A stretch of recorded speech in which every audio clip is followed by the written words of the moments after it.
Validation queue అనేది plant లోని machines గానీ, ప్రాసెస్ గానీ మరియు సిస్టమ్స్ అన్ని అనుకున్న విధంగా ఎల్లప్పుడూ ఒకే క్వాలిటీతో పనిచేస్తున్నాయా లేదనేది సైంటిఫిక్ ఎవిడెన్స్ నిరూపించే ఒక విభాగం అని చెప్పొచ్చు. సింపుల్ గా చెప్పాలంటే ఒక చెఫ్ ప్రతిసారి బిర్యానీ వండినప్పుడు ఒకే టేస్ట్ రావడానికి మెజర్మెంట్స్ గానీ, మంట ఎంత పెట్టాలో ఫిక్స్ చేసుకుంటాడు. సో అదే విధంగా ఫార్మాలో కూడా ప్రతి బ్యాచ్ ఒకే హై క్వాలిటీతో రావడానికి చేసే పద్ధతినే వ్యాలిడేషన్ అంటారు. దాన్ని పర్యవేక్షించేది వ్యాలిడేషన్ క్యూఏ.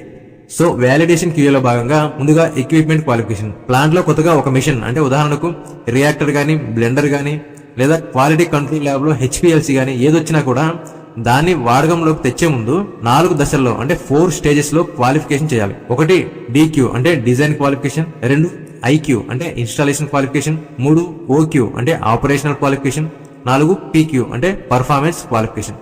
సో ఈ 4 స్టేజెస్ ద్వారా వ్యాలిడేషన్ అనేది చేస్తారు. ముందుగా డిక్యూ అంటే డిజైన్ క్వాలిఫికేషన్, అంటే మిషన్ డిజైన్ మన కంపెనీకి అవసరాలకు మరియు జిఎంపీ రూల్స్ కు తగ్గట్టుగా ఉందా లేదనేది పేపర్ మీద చెక్ చేయడం. తర్వాత ఇన్స్టాలేషన్ క్వాలిఫికేషన్, మిషన్ ఫ్యాక్టరీకి వచ్చిన తర్వాత దాన్ని కరెక్ట్ గా ఫిక్స్ చేశారా, వైరింగ్ గానీ, పైప్ లైన్ కనెక్షన్స్ గానీ సరిగ్గా ఉన్నాయా అనేది చెక్ చేయడం. తర్వాత ఆపరేషనల్ క్వాలిఫికేషన్, మిషన్ ను ఖాళీగా అంటే వితౌట్ కెమికల్స్ రన్ చేసి దాని యొక్క స్పీడ్ గానీ, టెంపరేచర్ కంట్రోల్స్ గానీ, బటన్స్ గానీ అన్ని అనుకున్న రేంజ్ లో పనిచేస్తున్నాయా లేదని చూడడం.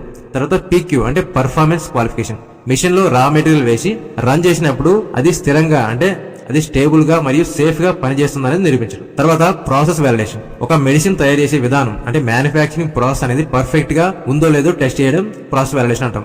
సాధారణంగా 3 కమర్షియల్ బ్యాచెస్, 3 కన్సిక్యూటివ్ బ్యాచెస్ ను ఒకే రకమైన పారామీటర్స్ అంటే టెంపరేచర్ గానీ, మిక్సింగ్ టైం గానీ, ప్రెజర్ గానీ ఉపయోగించి తయారు చేస్తారు. ఈ 3 బ్యాచ్లు రిజల్ట్స్ ఒకేలాగా అంటే కన్సిస్టెంట్ గా వస్తేనే ఆ ప్రాసెస్ వ్యాలిడేట్ అయినట్లు లెక్క. ఆ తర్వాతే ఆ మందును మార్కెట్ లోకి విడుదల చేస్తారు. తర్వాత